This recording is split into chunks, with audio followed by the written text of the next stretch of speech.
Dr. Cole's secret is everything I do in these podcasts, in my coaching, free clients, paid clients, on stage, all those things have the same exact goal.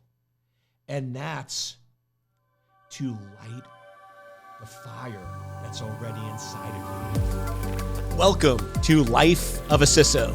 I'm Dr. Eric Cole, your host, and we'll be taking you on a journey each week on what it takes to be a CISO and what are solutions that you can implement today if you are currently a Chief Information Security Officer or if you want to be one in the future.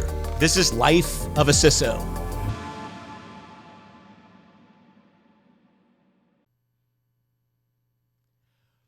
Welcome, welcome, welcome, welcome, my friends. It is such a pleasure to be with you. I am so excited. This is one of my favorite times. This is my happy place, right? When I get to be in my studio, I feel like all of you are with me virtually. We're all connected. We're hanging out in a virtual spiritual universe, right? And we get to talk about my favorite topic, which is Life of a CISO, or really, as many of you know, the hidden subtitle. And to be honest with you, if I had to do this again, I probably would call it being a world-class CISO. But when you have 105 episodes of Life of a CISO, you sort of stick with what you got and you take it from there, my friends. But what I really want to talk about today, which is basically what's on my heart. I always do a lot of planning before I do these podcasts. And then right before I do them, I do a little meditation where I feel like I'm just connecting with you. And then I show up with a plan and I hit record. Now, I'll be honest with you. Sometimes I stick to the plan. Sometimes I don't. I do have a plan, but sometimes there's a bigger, better plan that unfolds. But just so you know, I always pick the title when I start. And then you can see sometimes we stick to it, sometimes we don't. So this is about being world class. And I really struggled because the title I wanted to pick is Remembering Who You Are and Remembering that you're world class already. But that's a too-bit long of a title, right? So we said being world class, but that's the piece. Let's start there. What if, and just play along with me, be open, right? Be open-minded. We never know when transformation is going to happen, so just be open-minded.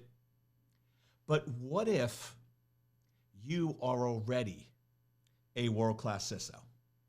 I know that sounds strange. You're like, but Eric, I'm not. No. What if the skills, the capability, the knowledge, and most importantly, the personality that's needed to sit in a boardroom and work with the other executives and hold your space and provide ultimate value? And while you might not speak a lot, when you do speak, everybody stops.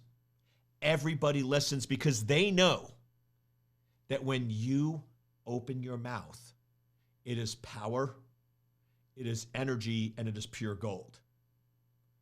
Now just imagine, embrace that version of you. Now, what if that version is already inside of you? That is who you are at an authentic level. So just play along with me. You were born with this authentic, limitless self that was destined to be a world-class CISO. And then what happened? As you started growing up, well-intended, I love parents and teachers and other folks. They, to me, teachers, law enforcement, firefighters, are some of the most respected industry, yet they should be paid 5 times as much, and they should be given the respect they deserve. I personally have utmost respect, but unfortunately, not everyone does. And to me, those professions are by far the most critical and important. I come from a line of teachers. I come from a line of firefighters. I come from a line of police officers, so nothing but respect and admiration. And for any of you that are in that role or have played that role, thank you. However, this is not negative in any way, shape, or form, but you were born with this pure, authentic, limitless self. And your parents and teachers, they tried to do their best, but they started putting these layers on top of it and started covering that up and started putting all these beliefs around you. And it was all meant to protect you and keep you safe. It was all meant from a very well-intended standpoint, right? Nobody was trying to hurt you. Nobody was trying to take away your superpower, but they cared about you, they loved you, and they wanted to protect you. So they started putting all these layers. And now, here you are. Whether you're 20, 25, trying to get into cybersecurity, I know this is about security professionals wanting to become a CISO, but I attract a lot of that younger generation, which I love because I can relate and feel you, and this is applicable. Or if you're in your 30s, 35, and you're ready to become that world-class CISO, or you're 45, 50, and you're ready to go to that next level in your career. Regardless, you have to recognize that that version of you, that CISO version, that security engineer version, that world-class version of you is inside of you. You just have to remember. You just have to find it. And that's why I like doing that, because so many people are like, Eric, what do I need to learn? And who do I need to become to be a world-class CISO? And actually, I do the opposite. What I do is I just peel away the layers. I just take away the extra stuff, because guess what? My job is not to turn you into a world-class CISO. My job, whether it's my teachings, my coachings, everything I do, I'll let you know my secret. You're gonna get into Dr. Cole's secret. Dr. Cole's secret is everything I do in these podcasts, in my coaching, free clients, paid clients, on stage, all those things have the same exact goal. And that's to light the fire that's already inside of you. Or for many of you, it's burning, but it's getting a little dimmer, depending on where you're at. It's to pour some gasoline on it. It's to get it burning so hot that you remember who the F you are, right? I won't curse, right, on recordings, but it's really, I mean, it would be a most appropriate time to drop that word there. But I just want you to remember who you are.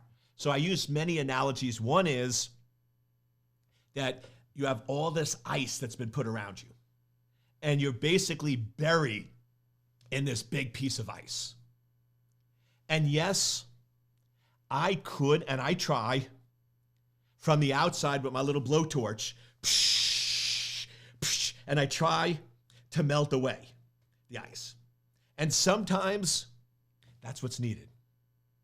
But a quicker, faster method is, instead of me with my little blowtorch trying to melt away the ice, what I do is I drill a hole deep into that ice. And I get all the way to the center where there should be a fire, or there is, but it's been covered up by most of the ice. It's just not burning, or it's almost gone out. And what I like to do is, just once that hole is drilled, I just start pouring gasoline.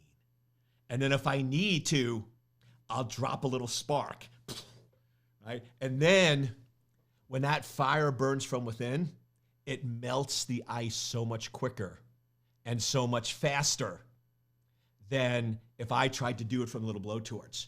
So let's just pause for a second. Can you just imagine, what would it be like to have the job of your dreams right now? Now remember, just focus on the next 6 months.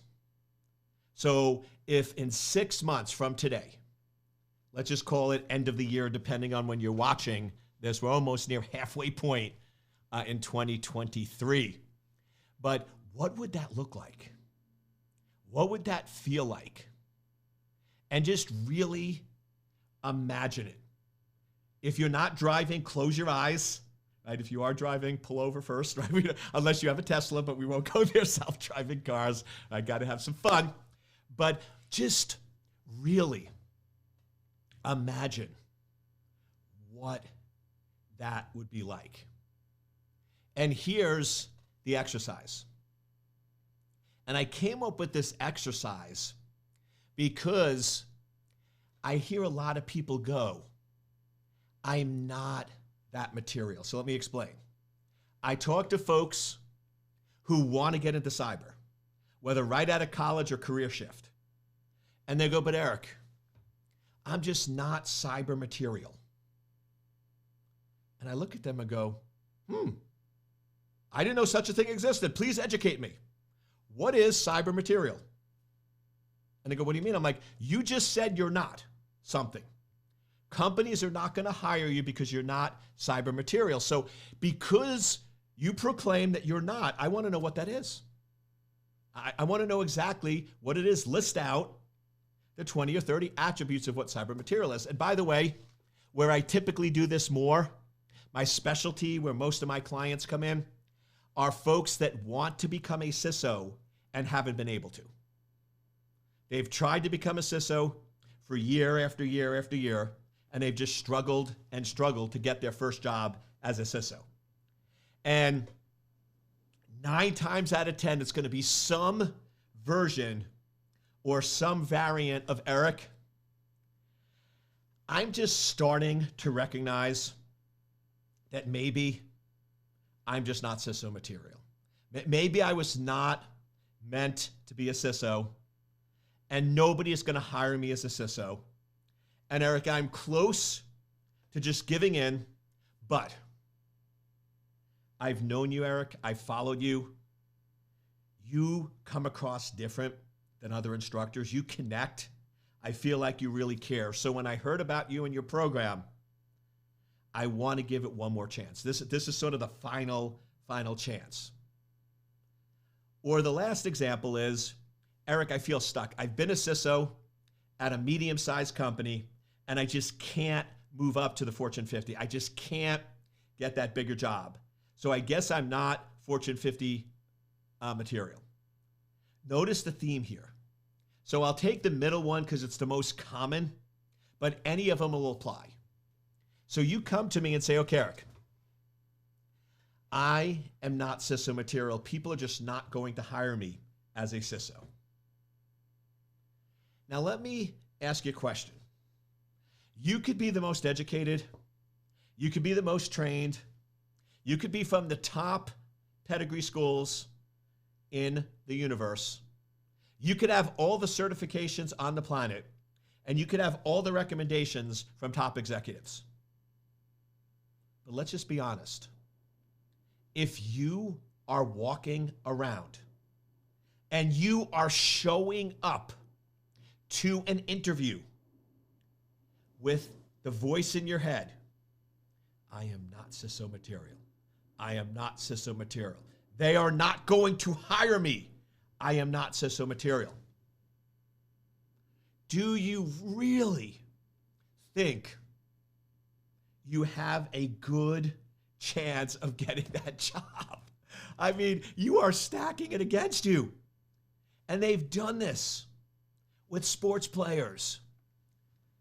I forget which one, but there was a famous baseball player that broke the home run record years after years after years.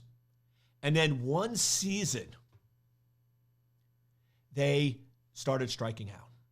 And they just couldn't hit the ball. They were just in the biggest slump of their life. They have never been in a situation where for 20 games, they never got on base. And they struck out almost every time they were up. And they had the best coaches, and they're like, your swing is perfect, your timing is perfect. In the batting cage, they are just hitting home run after home run. But for some reason, when they get up to that plate, they can't hit the ball. And finally, finally they brought in a psychologist, a self-help expert. And they said, I want you to walk me through. Let's go back 3 years ago when you were the home run king, when you were hitting home runs and nobody could stop you. Just walk me through when you walked out of the dugout and got to the practice area. What was going through your head? And as you stepped up to the plate and you gripped the bat, I want you to take me play by play from 3 years ago. And he goes, I walked up, I'm unstoppable. I faced this pitcher. I know what this pitcher's going to do. They're going to do a slider, strike.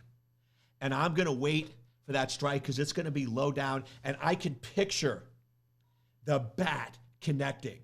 And I can hear crack. And as I start to run, I can see the ball sailing so far in the sky, it's going to go outside the stadium. And you could see, they interviewed him, excitement and the energy around him. And they said, okay, now, last night, take me through what happened. Because Eric, I always loved being at bat. That was my area. That was my safety. But last night I dreaded it. I was like, I hope, he goes, and I never did this against teammates. He goes, but I wished the people in front of me got out so I didn't have to go to bat. I just pushed it off for another inning so I didn't have to face it. And then I stepped out and I was just like, do I have to do this? Do I have to do this? This pitcher knows my weakness. This pitcher has struck me out.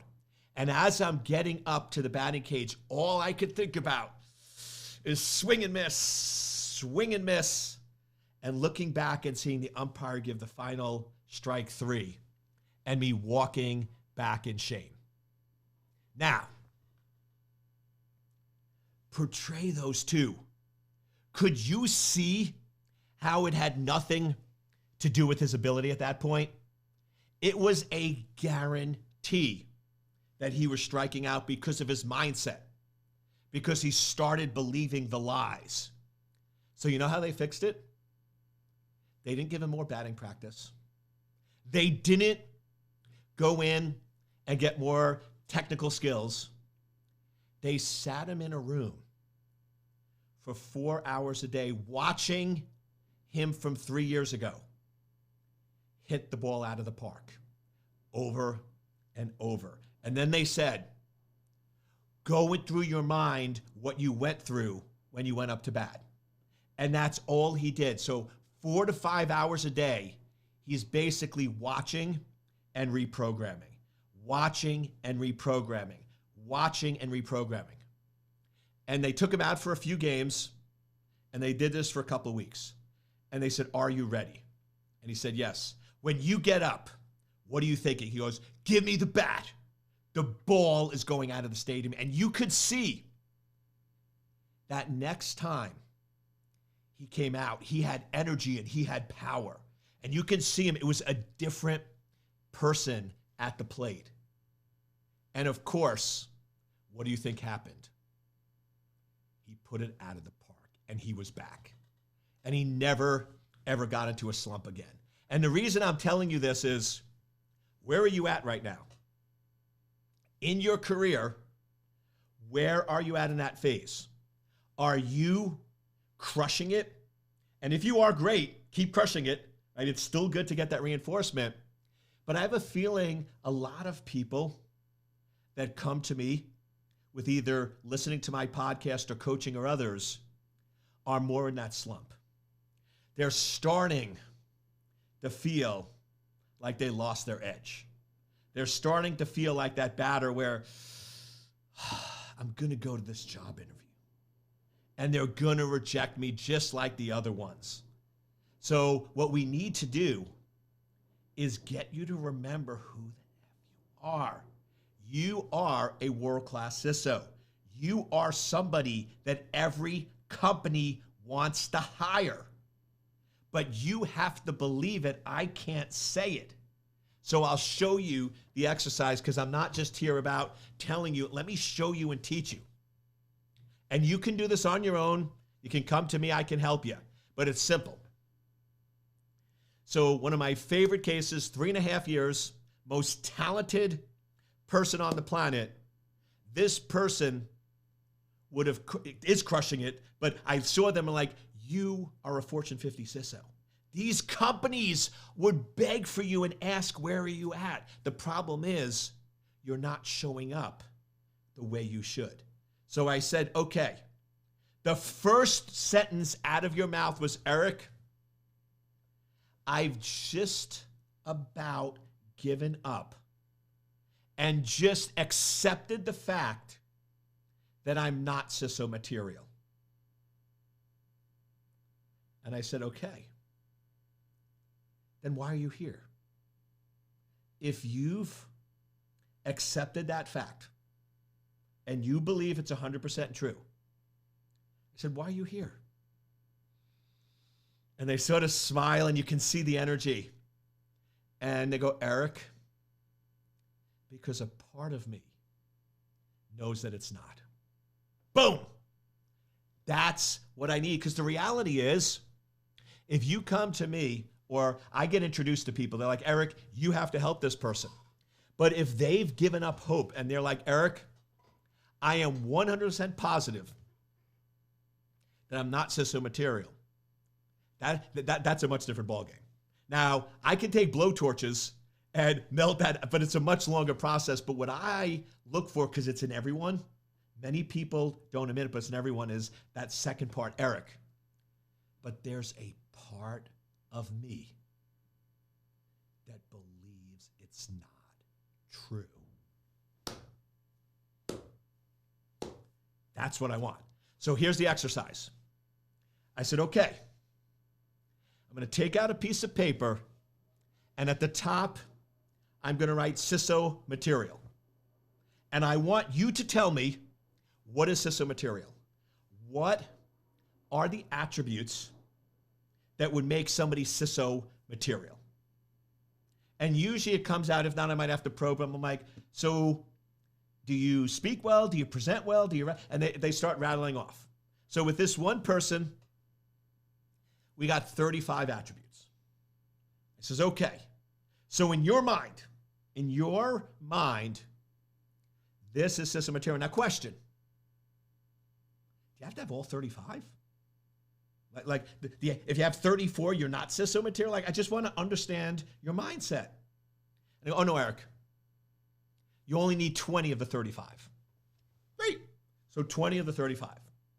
Now pause. This is in their mind.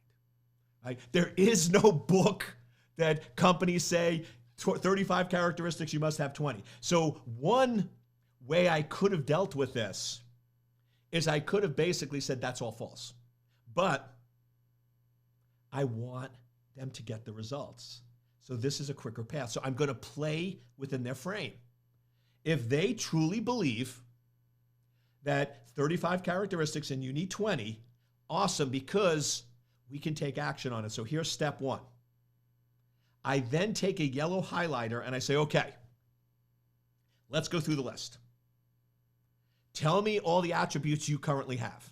Do you have this? No, yes. Highlight, highlight, no, no, highlight, no. And almost every time we get done with this exercise, they have more than 20. So I then look and say, okay, you told me that if you have 20 of these 35, you're CISO material, and you have 23. Guess what? You are CISO material. Did you even realize that? They're like, no, I didn't even realize. I didn't even realize what I had and what I was dealing. And then usually that's all it takes. I kid you not. I've had people that for 3.5 years couldn't get a single job as a CISO. And I spend 2 hours with them.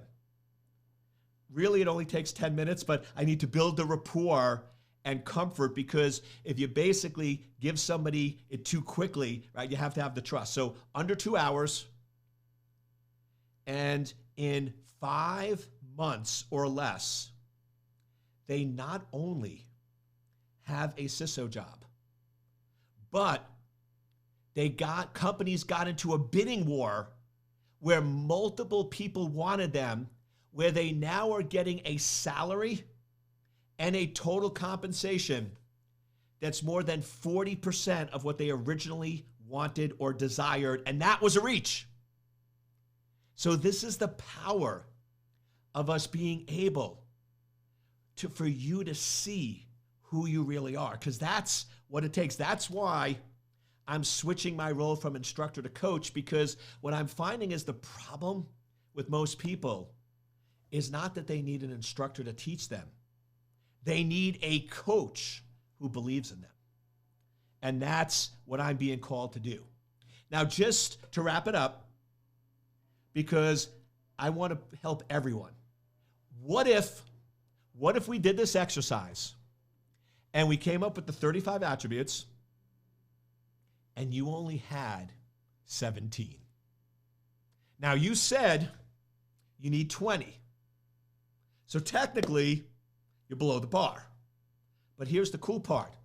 We have a roadmap for success. So now I sit there and say, okay, this is awesome.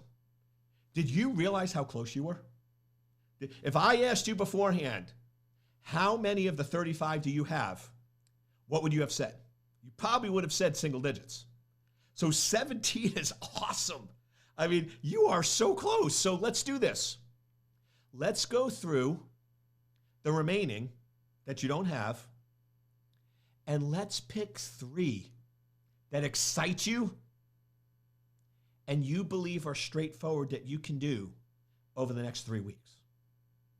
Because you can read books, you can take courses, you can get mentoring, you can get help. That's typically where I come in. This is what we're going to focus on. If you're one of my coaching clients, we're going to identify 3, and then over the next several weeks, that's what we're going to focus on, to get those 3 dialed in so you're at the 20 mark. Actually, I'm an overachiever. I'm going to make you pick 4 and get to 21. So we get over, but you understand the game here. So you can do this yourself. Pick 4 that excite you, that you believe you could learn or uncover very quickly. And then that becomes your plan. For the next month, 2 months, all we're going to do is focus on those. Now, it's short term. So I might be asking you, instead of TV 2 hours a night, you read and study for 2 hours, but it's only for a month. Only for a month. Wink, wink. I can't wink, but assume I can. But here's the trick. Then we get you those 4, and you're at 21. And now I ask you a simple question. You went from 17 to 21 in a month by making changes and sacrifices. How do you feel? And they go, Eric, I felt better than I've ever felt. I felt amazing. I said, great.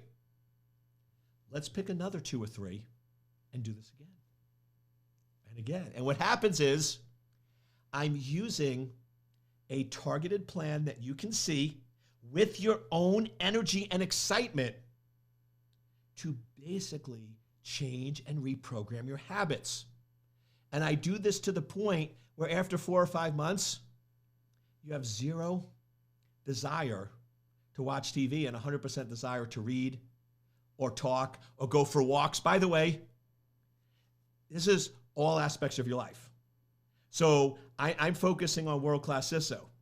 But I'll tell you, if you're struggling in a relationship, the 2 of you sitting on opposite couches watching TV for 2 hours is not going to help. Go for a walk. Go for coffee. Sit outside and just communicate. So, like I said, these skills can work in any area. I'm focused on World-Class CISO. But really, as a coach, I want you to be world-class in all areas, so this can work in any area of your life. So as we start to wrap up, remember, you are already world-class. I just have to melt the ice, and I just have to get you to remember you are, because you are a world